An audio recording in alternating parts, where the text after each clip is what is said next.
rich and privileged teenager who killed 4 people in a drunk driving accident and got no jail time after a novel Affluenza defense, now reportedly on the run with his mother, perhaps joining him as an accomplice. What's the next thing you recall? Waking up handcuffed to the hospital bed. He's the rich teen whose drunken ride left 4 dead. There's 4 or 5 kids are kid laying in ditches and streets. Oh, Lord, oh, yes, there's another child in the ditch.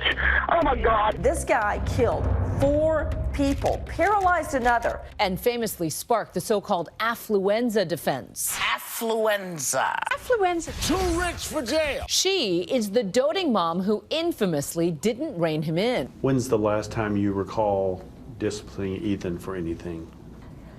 I don't remember. Ethan Couch, now 18 years old, and his mother, Tanya, reportedly fleeing authorities together. And we believe that she's helping him and that she's assisting him. We need the public's help in locating this vehicle. Perhaps in this tricked-out Harley-Davidson edition Ford pickup truck, after undated video surfaced of Ethan attending this beer pong party, raising questions that he might have violated his probation. To be a violation of his probation, they'd need evidence that he was actually drinking, not just at a party. It all began on a summer night in 2013 when Couch, downing booze and pills, got behind the wheel of his father's red pickup truck. Speeding down the wrong side of the road, he lost control of the vehicle and plowed into a group of people. Just a recipe for disaster.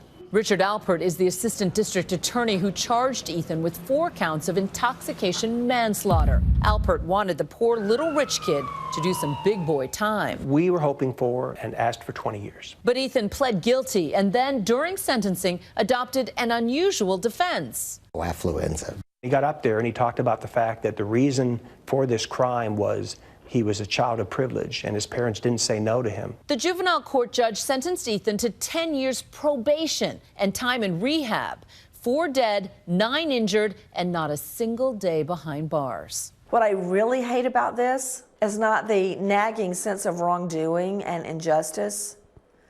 But what I really hate is having this all dredged up, reopening the wound for these victims' family. In videotaped depositions from a civil trial, his parents admitted to allowing him to live on his own in this 4,000-square-foot ranch house. These pictures from the website Zillow show a wet bar in the den and a swimming pool out back. And they let him drive a car from the time he was 13 years old. You understood if he was, at any time he was under 16, he was never to be driving by himself. Yes. Nevertheless, you allowed that behavior to happen, correct? Yes.